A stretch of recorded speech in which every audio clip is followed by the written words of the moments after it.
electron configurations, or understanding chemical reactivity. Now, chemical reactivity ultimately is all about how molecules and atoms interact. We talked earlier about the Bohr model, which, while incorrect in some of its details, gives us at least some idea of what the atoms look like. And of course, the thing to note is that all atoms consist of a nucleus, which we don't currently care that much about, where the protons and neutrons are, and the nucleus is surrounded by electrons.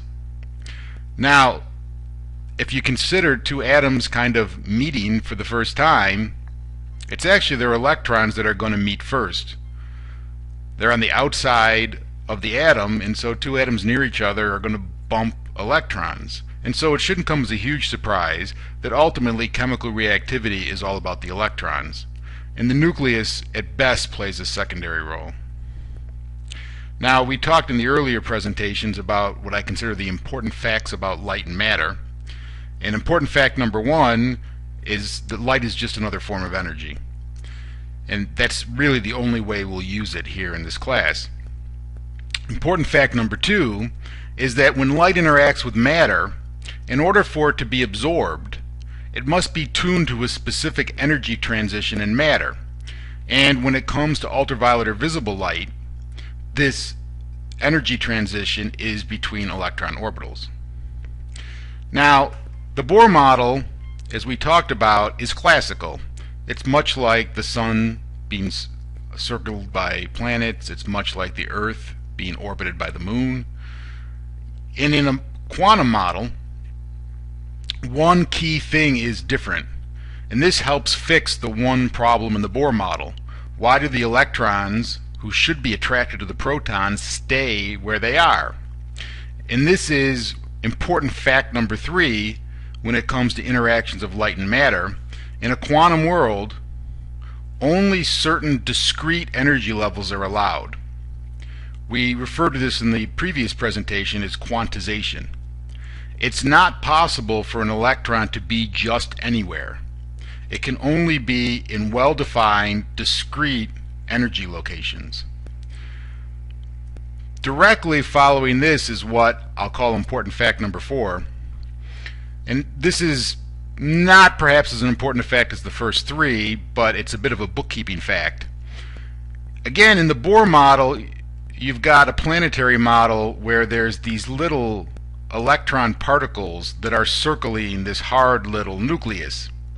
Well, the nucleus is reasonably hard. Rutherford's experiment proved that.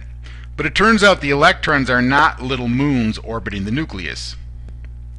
In fact, electrons themselves are diffuse. They're sometimes referred to as a probability cloud. And so they actually have extent. They're not a little hard particle that's circling. They're a big probability cloud that envelops the nucleus. But I still need some way to draw them. And so when I draw electron orbitals, what I'm actually drawing is the 95% probability limit. So for example, if I look at what's called an s orbital, s orbitals are spherical. They're perfectly round balls. What I'm actually drawing isn't the electron itself, it's the border between where the electron, if you will, spends 95% of its time, and the rest of the universe where it maybe spends 5% of its time. Again, I don't want to mislead you terribly. I'm fudging the discussion a little bit and talking about probability of where it is. In some sense, it's all of those places at the same time. Okay, but one way to look at that is that 95% of the time the electron is located within this sphere. And so the electron isn't in one specific spot at any point in time. It's actually spread out over this space. And it turns out the electron orbitals, and in some sense therefore the electrons, actually have different shapes. Here's some pictures stolen from the internet of p orbitals. You'll notice they're no longer spherical. The p orbital has two lobes, and because of that it's not symmetric in all dimensions, and so you can orient your p orbitals in different ways. One way to look at it is relative to Cartesian axes. the p orbital can be either along the z-axis, the x-axis, or the y-axis. But again, what I'm drawing here is the 95% barrier. There's a 95% probability of the electron being within this border. Now, this leads us directly to what are really the most important facts if we're trying to define exactly where I'm going to find my electrons. And this is not so much a fact, but a summary of facts. And I'll call it important fact number 5 just because I'm trying to keep it brief. Right? Allowed electron orbitals, because again, remember, this is now a discrete quantized model. There's only certain specified orbitals where the electron's allowed to exist. The allowed electron orbitals are determined by 4 quantum numbers. As I say, this is really a collection of a whole bunch of other facts, and it's really a distillation of some fairly complicated mathematics down to 4 relatively easy to write numbers. And that's what these 4 quantum numbers are doing. Rather than have a really complicated mathematical function, I can define the electron orbital by 4 numbers that actually represent the complicated mathematical function. And these 4 quantum numbers have fancy names. Doesn't everything in chemistry have a fancy name? The principal quantum number is really the start of all the other quantum numbers, because as you'll see, 2 of the other quantum numbers really depend directly on n. N is the principal quantum number, and you can think of it as kind of like the Bohr orbit, where these shells no longer really exist as Bohr drew them, but if I think of the closest shell as n equals 1 and the next closest is n equals 2, you get some sense of what n means as a quantum number. Okay, L, the angular momentum quantum number, really represents the shape of the orbital. As you'll see, the s and p orbitals I showed you a moment ago are defined by different L values. The m sub L, as it's called, magnetic quantum number, actually refers to the orientation of the orbital. As we just saw, p orbitals have 3 different orientations. The m sub L specifies which orientation I'm talking about. And last but not least, an important but independent quantum number, m sub s, the spin quantum number, is actually the only one of these quantum numbers that doesn't depend on the others. As you'll see, m sub L depends on L and L depends on n, so the first 3 quantum numbers are all interdependent. M sub s, the spin quantum number, is actually independent. And the rules for the allowed quantum numbers are fairly simple. N is just any integer from 1 to a billion. L is a little more complicated because L depends on n. So if you're in n equals 1, for example, L goes from 0 by integers to n minus 1. So if n minus 1 is 0 for n equals 1, what that means is the only possible L value for n is 0. As you can see, if n gets bigger, say n equals 4, well now 4 minus 1 is 3. Get your calculators out, check my math. 4 minus 1 is 3, which means L could be 0, 1, 2, or 3. So there's a different number of allowed L values in each n value. Okay. Now again, as we'll see later, this refers to shape of orbitals, and the m sub L refers to the orientation. Since the orientation depends on the shape, not a big surprise that m sub L depends on L. And m sub L, again, is an integer, only this time it goes from negative L to plus L. So again, if you think now of L equals 0, the only possible m sub L is 0, because minus 0 is 0. That's it, right? Plus 0 is 0. On the other hand, if L equals 1, m sub L starts at negative L, negative 1, and then it just goes up by integers until it gets to positive L, which, since L is 1, positive 1, is my last m sub l. And so of course you can see what happens if L equals 5, right? Then m sub l starts at minus 5 in integers all the way up to plus 5. Okay, and so those first three quantum numbers are all tied together. M sub l depends on L depends on n. The only one that's independent is m sub s. That is either minus a half or plus a half. And that's irrespective of what n, l, or m sub l are. Okay? So I can write sets of allowed quantum numbers because there's restrictions on what quantum numbers are allowed. So for example, if n equals 1, as we just saw, since L is 0 out to n minus 1, the only possible L value is 0. Now, since m sub l depends on L, right, it goes from minus 0 to plus 0, which again is just 0. So there's only an m sub l equals 0. And then again, my m sub s is totally independent. So it could be plus a half or minus a half. So what I have here are the only two possible sets of quantum numbers where n equals 1. If I look at that another way, perhaps a more helpful way for the electrons, what it means is there's only two possible 4-digit addresses for electrons in the first shell. Okay? That's different than the other shells, right? For n equals 2, because of the selection rules, L can be either 0 or 1. And again, for L equals 0, there's only m sub l equals 0. And then again, m sub s is plus or minus a half.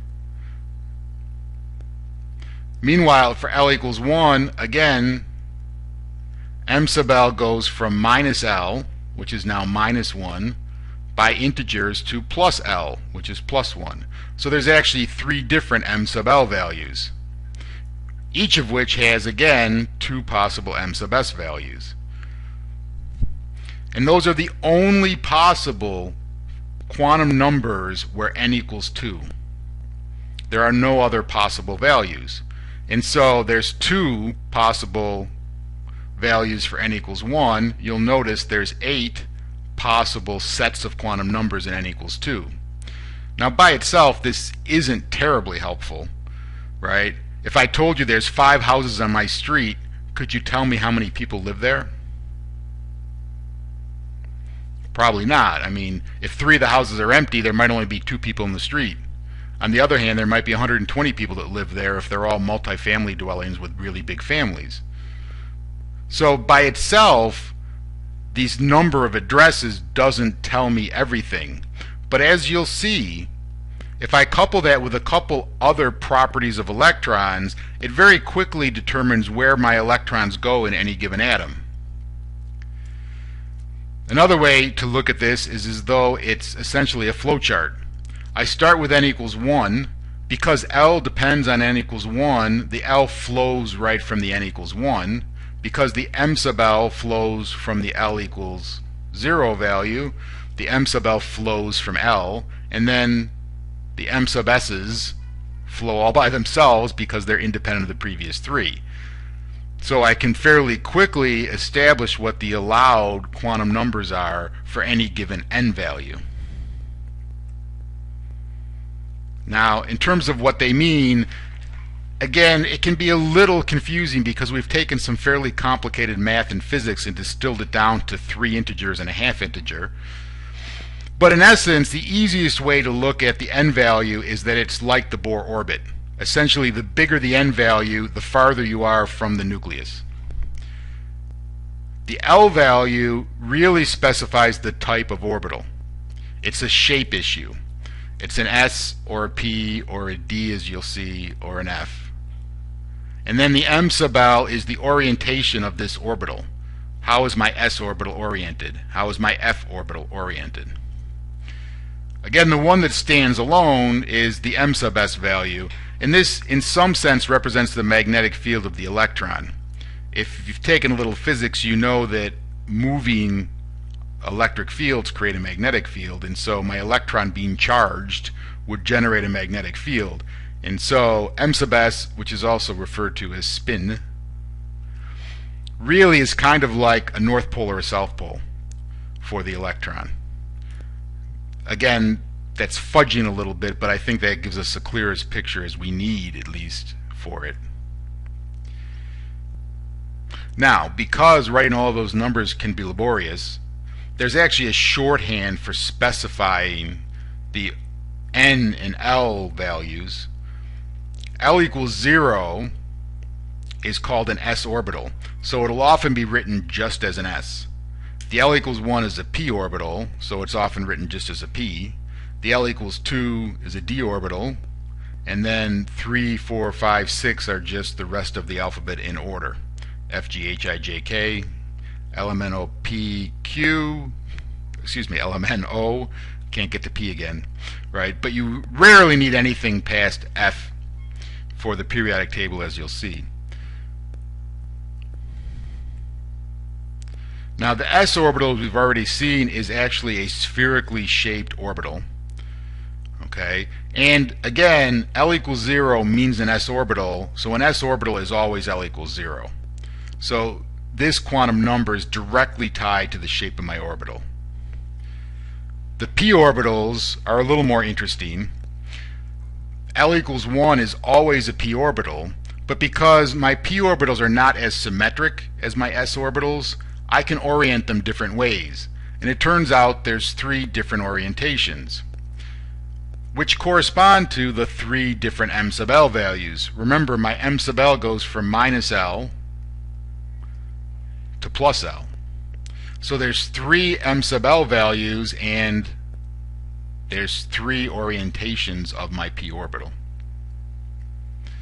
Similarly for the d orbitals, L equals 2, so my m sub L goes from minus 2 to plus 2.